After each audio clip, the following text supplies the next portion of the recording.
Welcome to Statesboro, Georgia, in what many refer to as the prettiest little stadium in America and home to the Georgia Southern Eagles. But trust me, it can get a little ugly if you come in here and you're not an Eagle. There's nothing quite like a great rivalry matchup in college football. The bitterness, the intensity, the lifetime of memories that will come as a result of what we're about to see in this one. As we'll see a squad from the Sun Belt, the Appalachian State Mountaineers, squaring off with another Sun Belt foe, the Georgia Southern Eagles. Glad to have you with us for EA Sports College Football. I'm Reese Davis, David Pollack and Jesse Palmer with me in the booth. Guys, we are ready to tee it up. The ball squirts through the end zone. That'll be a touchback. They'll bring it out to the 25. The Eagles offense takes the field for the first time today. And the adrenaline is pumping on overdrive in games like this, guys, and it's crucial to get your emotions under control. No doubt. In rivalry games, you've got to limit the mental errors, and you've got to limit the penalties, because those will kill you, Pollard. And you got to come out under control. It means so much. We know that. The fans are all talking about it, but it's just football. After that big gainer to open things up, they'll put it in play from the 40. Looking for a physical attack from the gun. Continuing to churn and move it forward, and they're closing in on midfield. It's down at the 48. 8-yard pickup on first down leaves them with second and short. From the gun to give, looking for room. A strong tackle and wrap up from the junior. Will they keep it on the ground again here on third down? The biggest lie college football coaches tell is nameless, faceless opponent. David, game like this, you know their name and you know their face. You know them well, and it does mean just a little bit more because it's bragging rights. Like, the rivalries matter so much all throughout the year. All the fans talking about this game in particular, that's why it means more, and that's why these players will be jacked out of their minds. Couldn't get them blocked on that last one. Now it's 2nd and 14. Quickly to the tight end. They bring him down, but a solid pickup to put them in position to pick up a first down. Looks as if we have an injury on that last play, and we'll take a break to check him out. Here we go. Set. On 3rd and long, he has to throw for it. Makes the catch. It's White. Offenses gain momentum with third down conversions like that. They've got it at the 25. The Eagles with the 1st and 10. Looking to move it through the air. That was an eyelash away from being picked off, and that is not the way to set the tone with a near pick on your opening drive. 2nd down coming up. Off the play fake. Nowhere close on that one as he got drilled trying to deliver the football, and now they face 3rd down. If they can convert here, that type of play can really give you a shot of momentum. Unloads to the wideout. Another incompletion on 3rd down. Now looks as if they'll settle for the field goal try. This is not a straight-on kick, a 42-yarder from the right hash. It is true as he puts 3 on the board. The Mountaineers offense will have its first possession of the game. As we take a look at our impact players for this game, David, what do you look for to make an impact from your leaders? Your leaders not only have to lead the football team, but they got to step up and make plays on the field, keep everybody calm. These guys typically do a really good job of it. Yeah, David, and they also generally set the tone for their respective football teams. Regardless of which side of the ball they play on, the teammates look towards them to step up in big games like this. Past the first down marker and still running. He gets those chains moving, gets it out to the 42-yard line. After picking up this first down on the ground, let's see what they do. He wants to throw. Pressure coming. All kinds of room to throw that one in there. Big gain on that one as he steps out of bounds with a first down. This offense always looking for those big explosive plays, and now they've got it just inside the 30. Tough run in this part of the field. He's got 4 down to the 23. Let's see what they've got on 2nd down. The give on the inside. A very short pickup there, and that'll be the final play of the first quarter.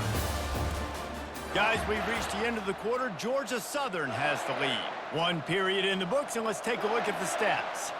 Let's see what they've dialed up on 3rd and long from the 22. And he got smacked just as he released the pass. It's incomplete. Now on 4th down, here comes the field goal team. Well, on 3rd and short and field goal range, they dial up the pass play. Quarterback was trying to get through his progression. Bounce through the back of the end zone, and they'll take over at the 25. Georgia Southern has it back, and here comes the offense again. Guys, that last trip, a little disappointing having to take the 3. Yeah, and I think, Jesse, you see so many offenses talk about getting yards and the tempo and all the stuff they do. It was a nice job moving the football, but they got to get in the end zone this time. Yeah, and I think to do that, they just got to be more physical at the point of attack, get some push up front. They need to be the best running team in this game to win. They got nothing on the last play. It's 2nd and 10. Movement on the offense, and they'll lose 5 yards on the penalty. The officials offer the deal, and the coach accepts it. They will take the penalty. They'll line up for a 2nd down play. Williams will pass. Buys a little time. He's going to take off. He's going to be able to pick up a few yards before the slide. Here they come, facing 3rd and long from the 40. Well, great job there by the defense because they weren't able to get him sacked right away, but you saw the coverage in the back end. Nowhere for the quarterback to throw the...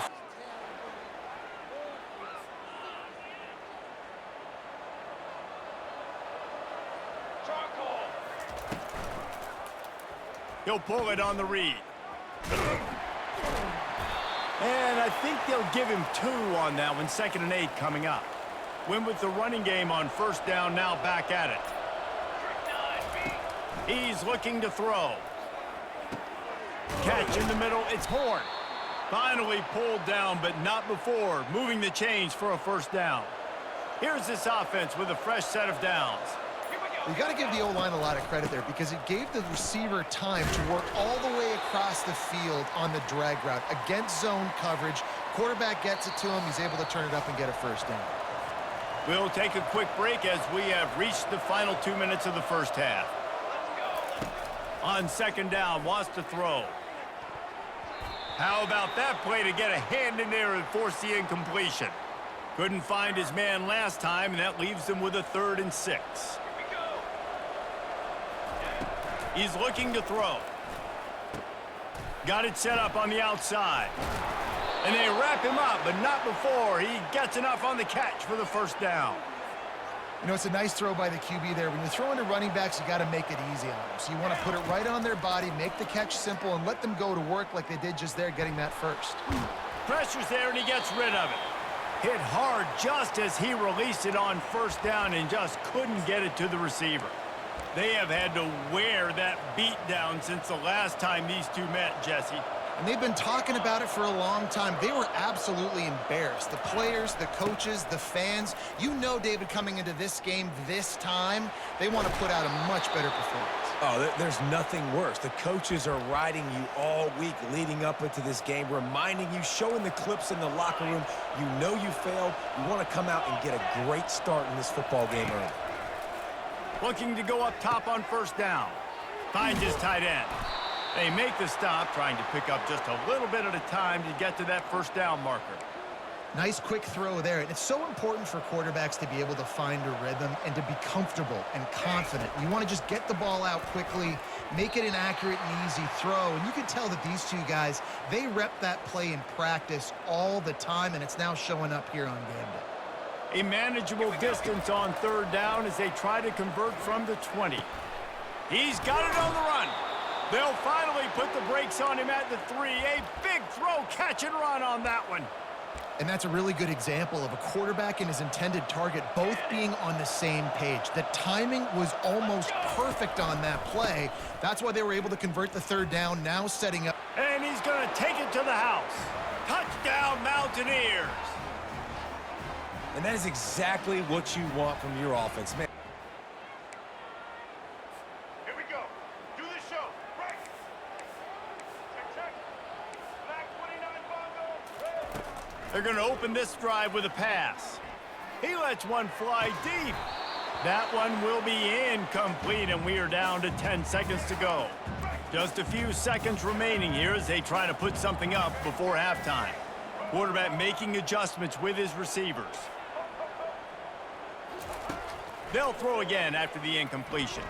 Fires to the wideout. He can't find his man, and the clock stops with 6 seconds left. Just enough time to get off one final play of the half. Williams looking for a man. Fires one high and deep. The pass falls lead, and that's how we'll finish this half. We played 2 quarters here. Time to go to Kevin Connors in our halftime update.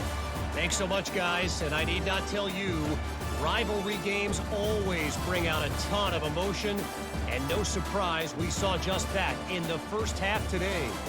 And it's been said football is a game of inches, and guess what?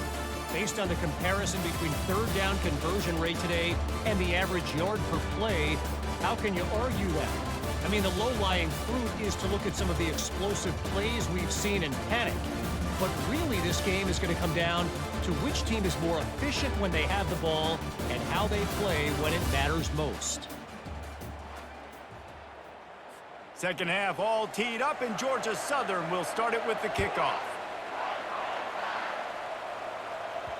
No reason to risk trying to field that one as it skips through the end zone. It'll be a touchback. The Appalachian State offense returns to the field. The sledding has been tough. Scores have been at a premium, Jesse, and every possession seems like it could switch the momentum of the game. Yeah, Reese, for this offense, just feels like they just haven't been as physical. And for this offensive coordinator, David, he's having to go deep into the playbook just to try to generate a first down. Well, and the good thing is there's not a ton of game pressure because the other side's not scoring either. But if you can find that one thing get that one positive play, and then maybe you get those juices going and something can start to build. After that huge play, they've now got it inside the 30. It's 1st and 10. Knocked down after a gain of 1 to the 27. Didn't get much on first down. It's 2nd and 9. He's looking to throw. Finds his man. It's Horn. And they'll finally get him down after a terrific pickup. And the Mountaineers are moving quickly down the field. That big pickup on what they call the drag route, but if you hit it on time, you can hit the turbo boosters. And you've got to be accurate on the throw, too, Reese. Nice job by the QB there, putting it out in front of his receiver to make an easy catch and then advance it. He'll keep it himself. He gets the job done, picking up the first down, then getting down. The offense threatening, close to the end zone now with a new set of downs. To the air, it's Aguilar. He caught it. Takes it to the house. Touchdown, App State. Yeah, these guys are just on the same page. They rep this play in practice. Make it happen. Turn it, turn it. Here we go. Ready? He's going to pass. Setting up the screen. No siree, not this time. The defense was there and ready for that one. Didn't make it any easier on themselves on first down. Now 2nd and long from the 21. Tripped up at the 25 after picking up 4. Guys, this offense is already reeling down multiple possessions. Really need to cash in on this drive. They're trying to get to it. Complete downfield. And they'll pick up the first down and mark it at the 47. Time winding down in the quarter as they come to the line. Out of the gun, the running back has it. And they'll drag him down. That's likely the last play of the third quarter. Guys, it's Appalachian State holding the lead at the end of the quarter. And they are starting to pull away as we come to the end of the third quarter. Let's take a look at how we got here. On 2nd down, just keeps firing. Nice defensive play to get a hand in there and knock it away. Good job on defense, getting a hand on it, tipping it up in the air. They weren't able to pick it off, but they do force the incompletion. 3rd and long, and he'll try to throw for it. Using the back as a receiver on the screen. Just couldn't find any room, and he wound up throwing it in reverse. They lost yardage. Down in the 4th quarter, it's too late for empty possessions. They'll go for it on 4th down. Pocket starts to collapse. on 4th down, and man, did they need to keep that drive alive. They've got the big fellas out there, a 3 tight end look on 1st and 10. And maybe he'll get back to the line of scrimmage, but no more than that. Great job by the defense. Everybody firing off the ball, hitting their guys, holding their gaps, running to the football, nowhere to go. Got stuffed on 1st down. It's 2nd and 10. And the freshman does a great job using his technique and getting the man on the ground. A 3rd and long coming up here. Looking for a man. It's Aguilar. Got his man quickly. There to make the tackle, but the big throw is good enough to give them a 1st down. The Mountaineers come to the line with a new set of downs. And you just get the feeling that this defense has to find a way to get off the field and get the football back at this juncture of the game, trailing late if they're going to win. They'll probably bleed every second possible off this clock before they snap it. And they'll finally get him down after a terrific pickup. I think you have to like what you see if you're the coaching staff here. Your offense is on the field, and it looks like you got a pretty good drive going, and you're just going to try and keep this thing marching, keep the clock ticking. You've got a really nice lead here late. Just want to find ways to keep the chains moving. They're doing that. We've reached the 2-minute warning, and this offense is that much closer to salting away a victory. On the ground, trying to pull the plug on this clock. Timeout called there by the defense, desperate to get the ball back and save as much time as possible. Going to work on 2nd down, and the red zone is still some ground to cover to pick up that 1st down. He bullies his way all the way down to the 5-yard line. The defense uses their 2nd timeout of the half as they try to get their act together. They'll dial up the run on 1st and goal. He works his way ever closer all the way down to the 1-yard line. This defense needed a timeout to get its act together. Here we go. Trying to run it in. And with the stuff there, Jesse, on 2nd down, this little 3rd to mid-range, you got 2 downs. What are you thinking here? Maybe getting your quarterback out on the perimeter and giving him a run-pass option. See if you can get the defense in a bind. They were all over him, nowhere to go as that 3rd down play. They'll send the field goal team back out for the 2nd time tonight. And if they can make this and turn it into a 3-score game, they'll have this one all but locked up. Georgia Southern has it back, ready to go to work on offense. It has been a rather forgettable day that's finally coming to a close, David. Yeah, it's been an awful day. I mean, just not functioning well on offense, defense giving up a lot of points. This is a day, Palmer, they'll like to forget. Yeah, you're going to find out a lot about their character right now. Obviously, not what they hoped this would be, and that's demoralizing for a lot of these kids that have worked really hard in practice all week. But at this point here, you're just trying to prove to your coaching staff that you're not going to quit. And he was just a couple of steps away from taking that one even further after the catch. Wants to throw on 1st down. He's taking a deep shot. Throws into double coverage, and it's picked off. And he's wrapped up after a solid return on the pick. Nice job by this defense. That might be the exclamation point. 4th quarter, I got a lead. You bring on the nickel defense. You know they're passing the football for plays just like that to make the INT and almost put this one away. This is why the passion of college football runs so deep. The rivalries, and when you lose, man, does it stick with you. No doubt about it, Reese. This was a game circled for a very, very long time. They knew how important this one was. But, David, you can't let games like this beat you twice because this losing team now has to find a way to rebound and go out and play again. No doubt, got to rebound, but this one stings. This is the one that you have circled for a reason. It's a rival, it's bragging rights, but you're right. Let's get back to practice this next week. Let's start focusing. This one's over, but I'm going to get you next year. That's going to do it for us. For Jesse Palmer, David Pollack, our entire broadcast team, I'm Reese Davis. This has been a